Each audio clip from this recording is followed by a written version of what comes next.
আমার সামনে উপস্থিত সম্মানীয় উপস্থিতি, আসসালামু আলাইকুম ওয়া রাহমাতুল্লাহ।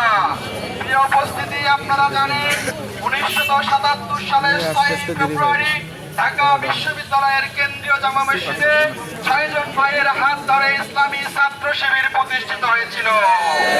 সমৃদ্ধ বাংলাদেশ গড়ার লক্ষ্যে সৎ, দক্ষ ও দেশপ্রেমিক নাগরিক তৈরির উদ্দেশ্যে ইসলামী ছাত্র শিবির প্রতিষ্ঠিত হয়েছিল। প্রতিষ্ঠার লগ্ন থেকে ইসলামী ছাত্র শিবির সাধারণ মানুষের ন্যায্য অধিকার আদায়ের নেতৃত্ব দিয়েছিল। 6 জন ভাইয়ের প্রতিষ্ঠিত সংগঠন আজকে লক্ষ লক্ষ মানুষের হৃদয়ের স্পন্দনে তৈরি হয়েছে। প্রিয় উপস্থিতি, আমাদের ইসলামী ছাত্র শিবিরের এই সংগঠনটিকে বাতিলরা ষড়যন্ত্র করছে বারবার রুখে দেওয়ার, কিন্তু আমরা মরতে শিখেছি, আমরা জীবন দিতে শিখেছি, আমরা শহীদ হতে শিখেছি। আমরা একমাত্র আল্লাহ ছাড়া অন্য কাউকে ভয় পাই না। এবং আপনারা আমাদেরকে কিসের ভয় দেখান? আমরা তো হযরত ইব্রাহিম আলাইহিস সালামের জ্বলন্ত আগুনে নিক্ষিপ্ত করা দুঃসাহসী সন্তান। আমাদেরকে ভয় দেখাতে আসবেন না। আমরা মৃত্যুকে আলিঙ্গন করে নিয়েছি। প্রিয় উপস্থিতি, ইসলামী ছাত্র শিবিরের প্রতিষ্ঠাকালীন সভাপতি শহীদ মীর কাসেম আলী ভাইকে যারা হত্যা করেছে তাদের ন্যায্য বিচারের দাবি করছি আমরা। ইসলামী ছাত্র শিবিরের 234 জন ভাইকে শহীদ করা হয়েছে। এই 234 জন শহীদ হওয়া ভাইয়ের তদন্ত করে সঠিক ন্যায্য বিচার দাবি করছে। জুলাই 24-এ শহীদ হওয়া মা, বোন, ভাই, স্ত্রী, পুত্র সকল শহীদ ভাইদের সঠিক তদন্তের মাধ্যমে ন্যায্য বিচারের দাবি করছি আমরা। প্রিয় উপস্থিতি, গুম হওয়া সকল পরিবারের সকল সন্তানদের অনতিবিলম্বে ফিরে দিতে হবে।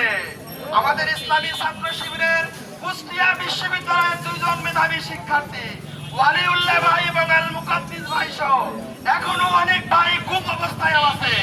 অনতিবিলম্বে এই ভাইরা কি এখনো মারা গেছে নাকি বেঁচে আছে আমরা এখনো জানি না। অনতিবিলম্বে ভাইদেরকে আমাদের মাঝে ফিরিয়ে দিতে হবে। প্রিয় উপস্থিতি, আপনারা জানেন ইসলামী ছাত্র শিবির প্রতিষ্ঠিত লগ্ন সঙ্গে ইসলামী ছাত্র শিবির মানুষের ন্যায্য অধিকার আদায়ের নেতৃত্ব দিয়েছিল। আর ওই ধারাবাহিকতায় আমরা আজকের এই র্যালি থেকে কয়েকটি আশা দিয়ে যাব।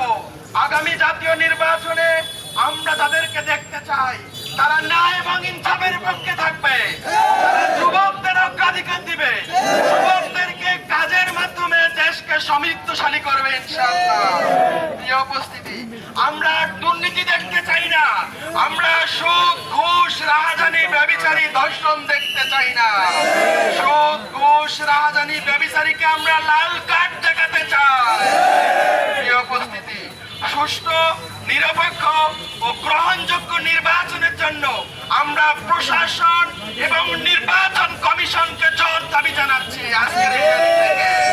প্রিয় উপস্থিতি, জুলাই বিপ্লবের আকাঙ্ক্ষাকে এবং আগামীর সুন্দর বাংলাদেশ গড়ার লক্ষ্যে আগামী 12 তারিখে রাষ্ট্র সংস্কার এবং সংবিধান সংশোধনের উদ্দেশ্যে গণভোটের পক্ষে আপনারা জনমত তৈরি করবেন ইনশাআল্লাহ।